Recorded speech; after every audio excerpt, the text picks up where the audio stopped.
In this guide, I will be showing you guys how to fix the Walmart login error. Let's get started. First, completely close the Walmart app from your recent app section and then reopen it again. Sometimes the app may glitch temporarily and restarting it can instantly fix the login problems. If the issue still continues, open your phone settings and head over to General.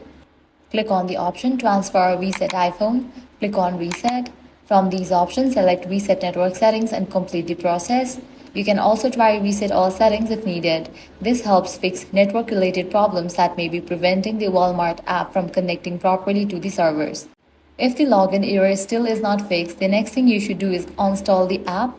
For that, press and hold on the Walmart app, select the option Remove App, click on Delete App and confirm it. Now navigate to App Store or Play Store, search for the app Walmart and install it. Reinstalling refreshes the app files and often fixes corrupted data or update issues causing login failures. Another thing to check is your internet connection. Make sure you have stable internet connection. If not, you can switch between Wi-Fi and cellular data.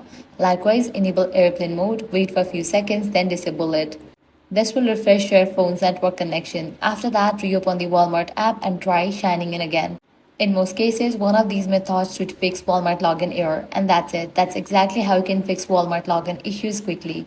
If this guide helped you out, do not forget to like, share, and subscribe.